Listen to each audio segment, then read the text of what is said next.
Sa nakaraan nating video ay natapos tayo kung saan tuluyan ang natanggap ni Chinyan ang scroll mula kay Beast Hide Drawing na naglalaman ng pamamaraan kung paano muling bubuuhin ang mga kaluluwa nila Princess Meow Meow at Jiang Bilan at kung paano sila bubuhayin. Maya-maya pa makalipas ang ilang mga sandali ay binuksan na ni Chinyan ang hawak-hawak niyang scroll at sinimulang basahin ang mga nakasulat dito at habang binabasa niya ang napakahabang proseso ng muling pagbabalik ng kaluluwang namatay ay unti-unti niyang napagtatanto na sobra pang dami niyang kailangan pang pagdaanan at kumpletuhin na mga bagay. Bagamat hindi nasisigurado ni Chinyan kung gagana ba ang paraan na ibinigay sa kanya ni Beast Hide Drawing ay minabuti na lamang niyang kumonsulta kay Empress Feo upang mas lalo pa niya itong maunawaan kaya naman tinawag niya ito gamit ang red string na nagkukonekta sa kanilang dalawa. Sa pagtawag ni Chinyan sa makapangyarihang Empress ay agad naman itong tumugon at agad niyang ipinakita ang scroll na kanyang hawak-hawak. Ipinaliwanag ni Empress Feo na ang nilalaman ng hawak-hawak niyang scroll ay nilikha ng isa sa mga sinaunang immortal at may kakayahan itong muling buuhin ang kaluluwa ng isang taong namatay na ngunit ang lumikha daw nito ay matagal nang yumao 100,000 taon na ang nakakalipas kaya naman nagtatakang tanong ni Empress Feo kung saan daw ito nakuha ni Chinyan. Sa tanong ni Empress Feo ay nakayuko naman itong sinagot ni Chinyan at sinabi na ipinagpalit niya ang purple crystal na nasa kanyang Divine Sea of Consciousness para makuha ang teknik na ito. Nang marinig ni Empress Feo ang naging sagot ni Chinyan ay labis niya itong ikinagulat at naiinis niyang ipinaliwanag na ang purple crystal daw ay nilikha mula sa mga pira-pirasong alaala at mga daw sikang arts mula sa dati niyang buhay. At ang ipagpalit daw ito sa hawak-hawak niyang scroll ngayon ay maituturing na malaking pagkatalo gayong naniniwala daw si Empress Feo na ang teknik na meron siya ngayon ay paraan lamang ng muling pagbubuo ng kaluluwa ng namayapang nilalang. Nang matapos ng magsalita si Empress Feo ay naging interesado naman si Chinyan sa sinaunang immortal kaya naman tinanong niya ito kung ano ang mga nalalaman ni Empress Feo patungkol dito. Ang tanong ni Chinyan ay hindi naman tinanggihang sagutin ni Empress Feo at kanyang ipinaliwanag na ang mga sinaunang immortal na kanyang sinasabi ay tumutukoy sa 10 pinakamalalakas na immortal sa primary upper realm 100,000 taon na daw ang nakakalipas. Dagdag pa ni Empress Feo na ayon sa kanyang mga pag-aaral ay ang Divine Battle Spirit daw na nasa katawan ni Chinyan ay ang pang-5th immortal at ang misteryosong nilalang na nakasuot ng maskara ay pang-9th immortal naman daw. Bukod pa dyan ay naniniwala din daw si Empress Feo na ang Beast Hide Drawing na kumuha ng kanyang purple crystal ay kabilang din sa mga sinaunang pinakamalalakas na immortal na kanyang tinutukoy. Seryoso ding sinabi ni Empress Feo na base sa kanyang mga espekulasyon ay malaki daw ang chance na si Chinyan ang first immortal o hindi kaya naman ang second immortal sa nakaraan nitong buhay at nang marinig naman ng ating bida ang sinabi ng makapangyarihang Empress ay unti-unti na siyang nagkakaroon ng idea kung bakit niya nararanasan ang mga nakaraang pagtatangka sa kanyang buhay. Gayunpaman ay bigla na lang iniba ng ating bida ang seryoso nilang usapan at nakangiti niyang sinabi kay Empress Feo na batid naman ito na maraming kakailanganin siya na mga kayamanan sa muling pagbuo ng kaluluwa. Ngunit ngayon daw ay nasa loob siya ng Supreme Cave Abode at hindi pa daw ito ang oras para siya ay lumabas gayong may mga importanteng bagay pa siya na kailangan tapusin dito kaya naman pasimple niyang sinabi sa makapangyarihang Empress na baka maari niya siyang tulungan na makuha ang mga kayamanan na kanyang kakailanganin. Ang pakiusap ni Chinyan ay hindi naman tinanggihan ni Empress Feo at kalmado niyang sinabi na ipagbibigay alam niya kala Supreme Changshao ang tungkol sa Dark Underworld Wood at ang iba pa daw na materyales at maaari na niya itong makita sa loob ng 3 buwan. Gayunpaman kailangan daw hanapin ni Chinyan ang Immortal Repellent Tree, Supreme Heart Fruit, at ang huli ay ang 8 Yin-Yang Flower ng siya lang mismo at ang 3 mahiwagang halaman daw na ito ay nagpapakita lang sa 4th Small Immortal Realm. Nang marinig ni Chinyan ang sinabi ni Empress Feo na matatagpuan lamang ito sa 4th Small Immortal Realm ay napatanong na lamang siya dahil sa labis na pagtataka kung mayroon daw bang kakaibang kapangyarihan ang 3 halaman na ito at kung bakit hindi daw si Empress Feo na lamang ang humanap ng mga ito para sa kanya. Ang tanong ng ating bida ay mabilis namang sinagot ni Empress Feo at kanyang kwento na 1,000 taon na ang nakakalipas ay tumindig daw siya sa harap ng 10 Nine Heavens Supreme at nanumpa ng Immortal Demon Oath na kailan may hindi niya ihahakbang ang kahit kalahati ng kanyang mga paa sa 4th Small Immortal Realm sa loob ng 6,000 mga taon. At bukod pa dyan ay sumumpa rin daw si Empress Feiyu na hindi niya pakikialaman ang alinmang kapalaran o pangyayaring magaganap sa loob ng nasabing realm. Nang marinig ng ating bida ang mga paliwanag ni Empress Feiyu ay hindi na niya ito masyadong tinanong pagayong baka masyadong pribado ang pangyayaring ito bagkus ay nagpasalamat na lamang siya sa mga impormasyon na kanyang nakuha patungkol sa mga bagay na kakailanganin niya. Ang naging pagpapasalamat ni Qin Yan ay tinanggap naman ni Empress Feiyu at sinabi na basta daw ay wag nitong kalimutan ang kanilang kasunduan na mayroon siyang hihingin na pabor pag dumating na ang tamang oras.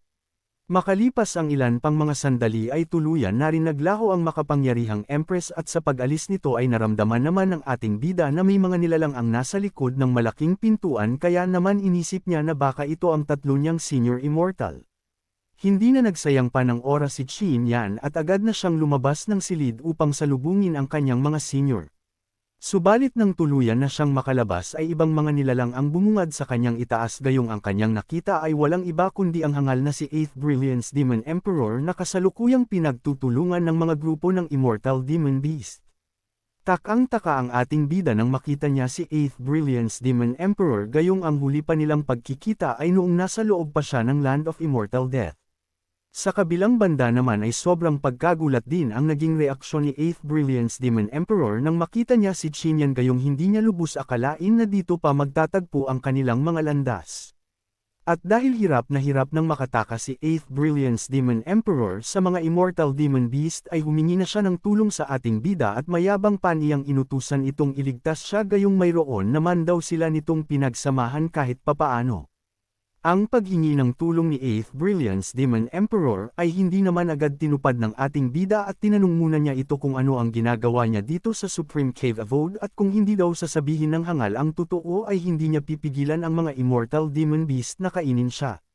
Nang marinig ni 8th Brilliance Demon Emperor ang sinabi ni Qin Yan ay nagmamadali niyang inamin kung bakit siya nandito at sinabi na matagal na daw niyang minamatyagan ang Supreme Cave Abode gayong noon pa man daw ay iniisip niya na nagamitin ang lugar na ito para maging isang Nine Heavens Supreme. Subalit napilitan daw siyang i-address ang kanyang succession gayong wala daw siyang makitang kahit na anong senyales na maa-awakened ang Supreme Cave Abode. Bagamat nahihirapan sa pag-iwas sa mga atake ng mga Immortal Demon Beast ay nagpatuloy pa rin si 8th Brilliance sa pagpapaliwanag sa ating bida at makalipas daw ang ilan pang mga araw ay naramdaman niyang bigla na lang na-awakened ang lugar kaya naman nagmadali daw siyang puntahan ito ngunit hindi daw niya inaasahan na makaka-encuentro at hahabulin siya ng tatlong Immortal Emperor. Nang marinig ni Qin Yan ang pagpapaliwanag ni 8th Brilliance Demon Emperor ay nakumpirma niyang nagsasabi ito ng totoo at batid niya na ang tatlong Immortal Emperor na tinutukoy ng hangal ay ang kanyang mga senior kaya naman inutusan na niya ang mga Immortal Demon Beast na tumigil. Sa isang utos pa lamang ng ating bida ay mabilis na sumunod at nagsiatrasan ang mga Immortal Demon Beast gayong ibinilin sa kanya ito ni Beast Hide Drawing. At nang makita ng hangal na si 8th Brilliance Demon Emperor ang mabilis na pagsunod ng mga Immortal Demon Beast ay labis niya itong ikinagulat subalit nakahinga na rin siya ng maluwag gayong nawalan na ang panganib sa kanyang buhay. Nang kumalma na ang buong paligid ng lugar ay parang batang lumapit si 8th Brilliance Demon Emperor kay Qin Yan at may pang-uuto itong nakiusap na dahil napapasunod naman daw ni Qin Yan ang mga Immortal Demon Beast ay bakit hindi na lang daw sila magtulungan dalawa. Dagdag pa ng hangal na ang Supreme Cave Abode daw ay hindi lamang naglalaman ng succession para maging isang Nine Heaven Supreme gayong nasa loob din daw nito ang napakaraming pambihirang kapalaran na maaaring mapasa kanilang dalawa. Nang marinig ni Qin Yan ang mga pinagsasabi ng hangal ay sarkastiko naman niya itong sinagot na bakit daw siya makikipagtulungan sa kanya gayong nakakalimutan na daw ba nito na tinakasan niya siya noong nalalagay ang kanyang buhay nang mapalaban siya sa mga peerless genius sa Land of Immortal Death. Bagamat naramdaman ni 8th Brilliance Demon Emperor na tila tinatanggihan na agad ni Qin Yan ang kanyang alok ay pilit pa rin siyang nagpaliwanag at sinabi na hindi na daw siya tulad ng dati at nagbago na daw siya. Saad pa ng hangal na ngayon daw ay mananatili na siya sa ating bida hanggang kamatayan at makikipaghati-an ng patas sa mga kayamanan na maaari nilang makuha kaya naman muli niyang tinanong ang ating bida na pag-isipan daw nito ng mabuti ang kanyang inaalok. Ang pang-uuto ng hangal ay hindi naman umubra kay Qin Yan at sarkastiko niya itong muling tinanong na ang kapal naman daw ng kanyang muka na makipaghatian ng mga kayamanan ng pantay gayong ang cultivation level lamang daw nito ay nasa antas lang ng isang peak Earth Immortal Realm. Gayunpaman ay may pahabol pang sinabi si Qin Yan at sinigurado niyang hindi makakapanggulang sa kanya ang hangal kung saan sinabi niya dito na baka magbago pa ang kanyang isip kung ang kanilang magiging hatian ay 7 sa kanya at 3 sa hangal. Nang marinig ng hangal ang naging desisyon ni Qin Yan ay nagliwanag ang kanyang muka at sinabi na 7 sayo. 3 sa akin ay ayos na yan at makatuwiran lang naman daw para sa kanya gayong siya naman daw ang nakatatanda sa kanilang dalawa. Sa isip-isip ng ating bida na ngayon daw ay kasalukuyan paring nawasak ang kanyang Dao Foundation at ang kanya namang Immortal Soul ay lubhang na pinsala ay kung gugustuhin daw niyang muling maibalik ang antas ng level ng kanyang Dao Rune ay kailangan niyang makatagpo ng pambihirang pagkakataon. Dagdag pa ng ating bida na mas mabuti na rin daw na gamitin niya ang hangal na si 8th Brilliance Demon Emperor bilang kanyang panangga o hindi naman kaya kanyang gawing pain. Maya-maya pa makalipas ang ilang mga sandali ay tuluyan na rin silang nagkasundo at sinabi ni Qin Yan kay 8th Brilliance Demon Emperor na pagkakatiwalaan niya itong muli sa huling pagkakataon. At nang marinig naman ito ng hangal ay magalang niya itong sinagot na hinding-hindi niya ito sasayangin sabay iminungkahi niya na magbubukas na siya ng isang portal patungo sa kung saan nakatago ang succession ng Nine Heavens Supreme. Hindi na nagsayang pa ng oras si 8th Brilliance Demon Emperor at agad na siyang nagsagawa ng hand formation technique kung saan makalipas lamang ang ilang mga minuto ay matagumpay na niyang nabuksan ang isang portal. Unang pumasok si 8th Brilliance Demon Emperor sa portal at sinundan naman ito ng ating bida at sa kanilang pagpasok sa loob ay napunta sila sa isang mataas at madilim na lugar. Dahan-daang inikat ni Qin Yan ang kanyang paningin kung saan habang unti-unting nawawala ang makakapal na ulap ay bumungad sa kanyang itaas ang nakalutang na napakalaking palasyo.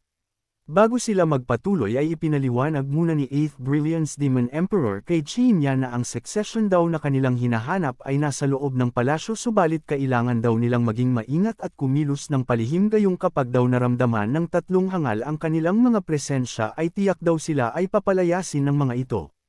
Matapos magpaliwanag ni 8th Brilliance Demon Emperor ay nagsimula na silang pumasok sa loob ng palasyo at habang papalapit ng palapit si Qin Yan ay nahihirapan siyang labanan ng napakatinding puwersa dahil ang immortal force na nasa kanyang katawan ay katumbas na lamang ng 8th layer human immortal realm.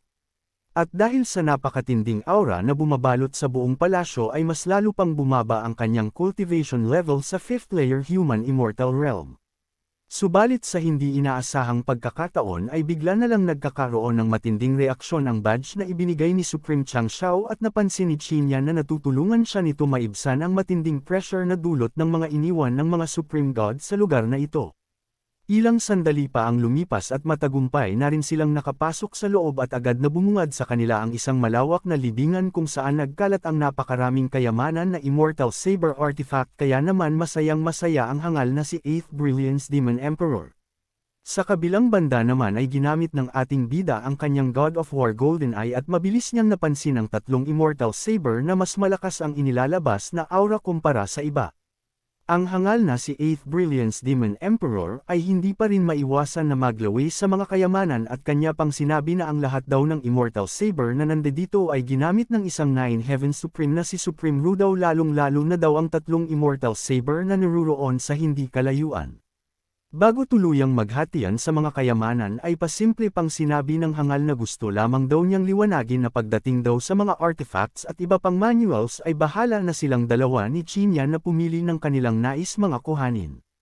Gayunpaman ay walang pakialam ang ating bida sa mga Immortal Saber na nagkalat sa buong paligid ngunit nais niyang subukan kung ano ang diferensya ng lakas ng kanyang Heaven Shattering Saber kumpara sa tatlong Immortal Saber ni Supreme Ru daw. Bahagyang nagpakawala ang ating bida ng kanyang Saber Intent patungo sa tatlong Immortal Saber ni Supreme Ru daw na labis namang ikinagulat ng hangal kaya naman nababahalang sinabi ni 8th Brilliance Demon Emperor na tanggalin ni Qin Yan ang kanyang Saber Intent ngayon din gayong baka may mga nakakamatay daw na patibong ang bigla nilang ma-activate. Subalit ang ginawang pagpigil ng hangal ay huli na dahil mas pinalakas pa ng ating bida ang kanyang Saber Intent at kahit kaunti ay hindi man lang siya nabahala sa panganib na pwede nilang kaharapin. Maya-maya pa makalipas ang ilang sandali ay tuluyan nang nagkatotoo ang ikinababahala ni 8th Brilliance Demon Emperor gayong isa-isa nang nagsisiangatan ang mga Immortal Saber at kasunod nito ay nagsilutang silang lahat sa ere habang nakatutok ang mga ito patungo sa kanilang lokasyon. Nang makita ni Qin Yan ang mga Immortal Saber na nakahandang atakihin sila ay hindi man lang siya kinabahan gayong nais talaga niyang masubukan kung mas malalakas ba ito kesa sa kanyang Heaven Shattering Saber kaya naman naghanda na rin siya para lahat ng itong kanyang suluhin. Hindi rin nagtagal at mabilis na bumulusok patungo sa lokasyon ni Qin Yan ang napakaraming Immortal Saber na walang kahirap-hirap namang sinasalag ng kanyang Heaven Shattering Saber at sa bawat salpukang nangyayari ay madali lamang na tumitilapon ang mga ito pabalik kung saang parte ito mga nakabaon. Sa kabilang banda naman habang nakaupo at kinakabahan ay hindi makapaniwala ang hangal na si 8th Brilliance Demon Emperor sa kanyang nasasaksihan na ang mga Immortal Saber ng isang Nine Heavens Supreme ay walang panama sa sandata na ginagamit ni Qin Yan. Matapos ang ilang matitinding salpukan ay bumalik na ang lahat ng Immortal Saber ni Supreme Rudaw kung saan ito mga nakabaon at tulad ng inaasahan ni Qin Yan na ang kanyang Heaven Shattering Saber ay higit na mas malakas sa mga tinatawag na Immortal Artifact ng mga hangal. Nang kumalma na ang tensyon sa paligid ng lugar ay naiinis namang pinagmumura at pinagsabihan ni 8th Brilliance Demon Emperor si Qin Yan na mag-ingat naman daw ito sa mga susunod nitong gagawin gayong bagamat wala daw sa kanilang nangyari ngayon ay. Hindi pa man nakakatapos ang patay gutom na hangal sa kanyang mga sasabihin ay bigla na lang nagkaroon ng matinding paggalaw ang lupang kanilang kinakatayuan at bigla na lang lumabas dito ang napakalaking portal. Nanlamig at hindi agad nakagalaw si 8th Brilliance Demon Emperor nang makita niya ang liwanag sa kanyang ibaba at hindi niya maipaliwanag kung ano ang nangyayari at makalipas lamang ang ilang sandali ay bigla na lang silang nahulog pa ibaba sa hindi pa malamang dahilan kaya naman nagsisisigaw sa sobrang takot ang hangal. Dahil sa bilis ng pangyayari ay hindi na nakaisip pa ng paraan silang dalawa at patuloy pa rin silang nilamon ng biglaang pagsulpat ng portal. Hindi rin nagtagal makalipas ang ilang minuto ay tuluyan na ring bumagsak sa lupa sila Qin Yan at napadpad sila sa misteryosong lugar kung saan makikita sa kanilang likuran ang mga nakasulat na ancient letter. Unang bumangon ang hangal na si 8th Brilliance Demon Emperor na kasalukuyang nagtamo ng malaking bukol sa ulo habang si Qin Yan naman ay unti-unti na ring binabalik ang kanyang kamalayan mula sa kanyang pagkabagsak. Mabilis na bumangon ang ating bida at sa kanyang pagbangon ay bumungad sa kanila ang isang mataas na bato kung saan may mga marka ito ng mga espada at may mga nakasulat ditong mga sinaunang salita.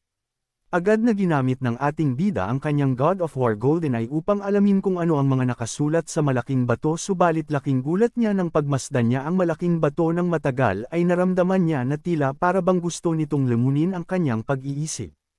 Sa kabilang banda naman ay napasigaw sa sobrang saya si 8th Brilliance Demon Emperor nang makita niya ang malaking bato sa kanilang harapan at napasabi na ito na daw ang Supreme Boulder at dagdag pa niya na nakapasok na daw sila sa pinakaibuturan ng palasyo. Nang marinig ni Qin Yan ang sinabi ni 8th Brilliance Demon Emperor ay tinanong niya ito kung ano ang Supreme Boulder. Ipinaliwanag ni 8th Brilliance Demon Emperor na ang Supreme Boulder daw ay natural na nabubuo matapos ang pagbagsak ng isang Nine Heavens Supreme. Bukod pa dyan ay sinabi niya din na naglalaman ito ng mga impormasyon at kapangyarihan ng Nine Heavens Supreme na namayapa na. Hindi pa natapos si 8th Brilliance Demon Emperor sa pagpapaliwanag sa ating bida at kung magagawa daw nilang mapag-aralan at makuha ang talisman ni Supreme Rudaw na nasa loob ng Supreme Boulder ay dadalahin daw sila nito sa lokasyon kung nasaan ang libingan ni Supreme Rudaw at higit daw sa lahat ay makukuha nila ang tsansa na matanggap ang succession nito. Nang marinig ni Qin Yan ang paliwanag ni 8th Brilliance Demon Emperor ay naliwanagan na siya ng mabuti at iniisip niya ngayon na kailangan na niyang maghanda dahil mukhang nalalapit na ang kapalaran na kanyang kailangan upang manumbalik ang muli niyang pag-angat.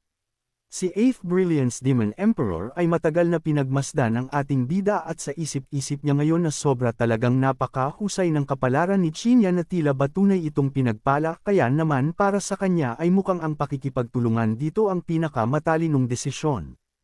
Abangan sa susunod na kabanata ng ating kwento kung saan tuluyan ng papasukin ng ating bida ang Supreme Boulder upang hanapin doon ang mga talisman ni Supreme Rudaw.